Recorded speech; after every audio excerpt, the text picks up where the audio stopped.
KGF ಸಲಾರ ಮೂವಿಗಳನ್ನು ನೀಡಿದಂಥ Prashant Neel ಅವರ ಈಗ dragon ಮೂವಿಯನ್ನು ನಮ್ಮ ಮುಂದೆ ತಂದಿಟ್ಟಾರು. ಈ ಒಂದು ಡ್ರ್ಯಾಗನ್ ಮೂವಿ ಗ್ಲಿಮ್ಸನ್ನು ರಿಲೀಸ್ ಮಾಡಿದಾರು. ಇದ್ರೊಳಗ ನಮ್ಮ NTR ಅವರ ಒಂದು ಮೇನ್ ರೋಲ್ ಹೋಗಿರ್ತಾರೋ. ಇವರ ಒಂದು ಬರ್ತ್ಡೇ ಸ್ಪೆಷಲ್ ಆಗಿ ಈ ಒಂದು ಫಸ್ಟ್ ಟೀಸರ್ ಅನ್ರಿ ಅಥವಾ ಗ್ಲಿಮ್ಸ್ ಅನ್ರಿ ಇದನ್ನು ರಿಲೀಸ್ ಮಾಡಿದರು.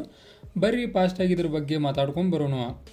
ಇದು ನನಗೆ ಸೇಮ್ ನಾವು ಪ್ರೀವಿಯಸ್ ಆಗಿ ಏನು ನೋಡಿದ್ದಿಲ್ಲ, ಒಂದು KGF ಆಗಲಿ ಸಲಾರ ಆಗಲಿ ಅದ್ರೊಳಗೆ ಒಂದು ಬ್ಲ್ಯಾಕ್ ಆ್ಯಂಡ್ ವೈಟ್ ಕಾಂಬಿನೇಷನ್ ಆಗಲಿ, ಅದು ಓಲ್ಡ್ ಸಿನಿಮಾಟೋಗ್ರಫಿ ಆಗಲಿ, ಆನಂತರ ಒಂದು ಫೈಟಿಂಗ್ ಸೀನ್ಗಳು ಓಲ್ಡ್ ರೀತಿ ಒಳಗಾಗಲಿ ಇವನ್ನೆಲ್ಲ ನಾವು ನೋಡಿದ್ದು ಸೇಮ್ ಎಕ್ಸಾಕ್ಟಾಗಿ ಅದೇ ರೀತಿ ಒಳಗನ ಈ ಒಂದು ಡ್ರ್ಯಾಗನ್ ಮೂವಿ ಒಳಗೆ ಕೂಡ ಒಂದು ಓಲ್ಡ್ ವರ್ಷನನ್ನು ನಾವು ನೋಡ್ತೇವೆ. ಆಬ್ವಿಯಸ್ಲಿ ಒಂದು ಕಥೆ ರೂಪದಾಗ ಮುಂದುವರ್ಕೊಂಡು ಹೋಗ್ತೈತಿ. ಇದ್ರೊಳಗೆ ರುಕ್ಮಿಣಿ ವಸಂತ ಅವರ ಮೋಸ್ಟ್ ಇಂಪಾರ್ಟೆಂಟ್ ನನಗೆ ಭಾಳಷ್ಟು ಲೈಕರ್ ಅವರ ಅಂದ್ರೆ ಒಂದು ಸ್ಟೋರಿ ರೂಪದಾಗ ಹೇಳತ್ತಾರವ್ರ. ಅದನ್ನು ಕೇಳಾಕತ್ತಾರ ಒಂಥರ ಥ್ರಿಲ್ ಬರಾಯಿತು. ಡೆಫಿನೆಟಾಗಿ ಅವರು ತಮ್ಮ ಬೆಸ್ಟನ್ನು ನೀಡೋರದಾರು ಈ ಒಂದು ಮೂವಿ ಒಳಗೆ. ನಮ್ಮ ದೇಶದೊಳಗೆ ಬ್ರಿಟಿಷರು ಇದ್ದಂಥ ಸಂದರ್ಭದೊಳಗೆ ಇದ್ದಂಥ ಸಿನಿಮಾಗಳನ್ನು ಇಟ್ಕೊಂಡಾಸ ಈ ಒಂದು ಮೂವಿ ಮುಂದುವರಿದೈತಿ. ಡೆಫಿನೆಟಾಗಿ ಅವಾಗ ಅವರ ಸಾಂಬಾರು ಪದಾರ್ಥಗಳಾಗಲಿ ಬೇರೆ ಬೇರೆ ಐಟಮ್ಗಳಿಗಾಗಲಿ ಬಂದಿರಲಿಲ್ಲ. ಇವರು ಬಂದಿರೋದ ಒಂದು ಡ್ರಗ್ಸ್ ಸಂಬಂಧ, ಹೀರೋಯಿನ್ ಅಂತೇಳಿ ಒಂದು ಏನು ಡ್ರಗ್ಸ್ ಬರೋದಿಲ್ಲ ಆ ಡ್ರಗ್ಸ್ ಸಂಬಂಧನೂ ಇವರ ಭಾರತದಾಗಿದ್ದರು ಅನ್ನೋದನ್ನು ತೋರಿಸ್ಕೊಡ್ತಾರೋ. ನಾವು ಫಸ್ಟ್ನಾಗ ಇದ್ರ ಮುಂದುವರಿದ ಸ್ವಾತಂತ್ರ್ಯ ಬಂದ ನಂತರ ಅವರು ಹೊಕ್ಕಾರು. ಬಟ್ ಅವರ ಒಂದು ಸ್ಟಾರ್ಟ್ ಮಾಡಿದಂಥ ವ್ಯಾಪಾರ ಹೋಗೋದಿಲ್ಲ, ಅಂದ್ರೆ ಡ್ರಗ್ಸ್ ಅವಾಗಿಂದ ಸ್ಟಾರ್ಟ್ ಏನಾಕಿಲ್ಲ ಅದು ಹೋಗೋದಿಲ್ಲ. ಮೇನಾಗಿ ಎರಡು ನಮ್ಮ ಇಂಡಿಯಾ ಒಳಗೆ ಒಂದು ಮೇನ್ ಬ್ರ್ಯಾಂಚ್ಗಳಾಗ್ತಾವೆ. ಒಂದು ಅಫ್ಘಾನಿಸ್ತಾನದೊಂದು, ದೆನ್ ಅದಾದ ನಂತರ ಗೋಲ್ಡನ್ ಟ್ರಯಾಂಗಲ್ ಅಂತೇಳಿ ಇನ್ನೊಂದು ಐತಿ.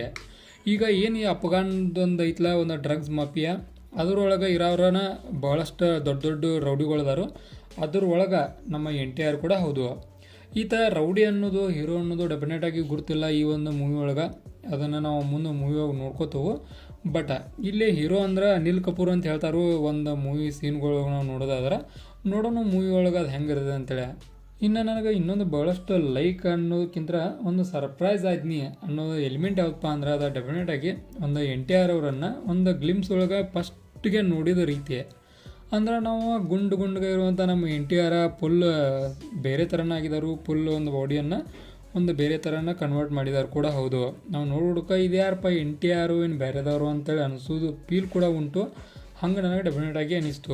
ಆನಂತರ NTR ಅವರ ಮೇನ್ ರೋಲ್ ಇದ್ರೋಗಿರ್ತಾರೋ ಆ ಒಂದು ಫೈಟಿಂಗ್ ಸೀನ್ಗಳನ್ನು ನೋಡ್ಕೊತ ನಾವು ಡೆಫಿನೆಟಾಗಿ ಭಾಳಷ್ಟು ಒಂದು ವೈಲ್ಡ್ ಕ್ಯಾರೆಕ್ಟರ್ ಅಂತ ಹೇಳ್ತವಲ್ಲ ಆ ಒಂದು ಕ್ಯಾರೆಕ್ಟರ್ ಒಳಗಾಗಿ ನಮ್ಮ NTR ಅವರು ಮಿಂಚಾರದಾರು.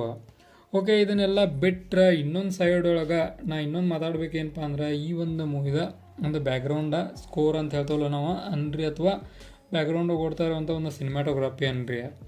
ಇದು ಮಾತ್ರ ಭಾಳಷ್ಟು ಡೀಪ್ ಲೆವೆಲ್ ಒಳಗೆ ಐತಿ. ಅಂದ್ರೆ ಇಯರ್ ಬೈ ಇಯರ್ ಮುಂದುವರ್ಕೊಂತ ಹೋಗೈತಿ. ಅಂದ್ರೆ ಒಂದು ಕಥೆ ರೂಪದ ನಾವು KGF ಹೆಂಗೆ ನೋಡಿದ್ದಿಲ್ಲ ಅದೇ ರೀತಿ ಒಳಗೆ ಹೋಗೋ ಚಾನ್ಸ್ ಐತಿ. ಡೆಫಿನೆಟಾಗಿ ಅದು ಕೂಡ ಉಂಟು.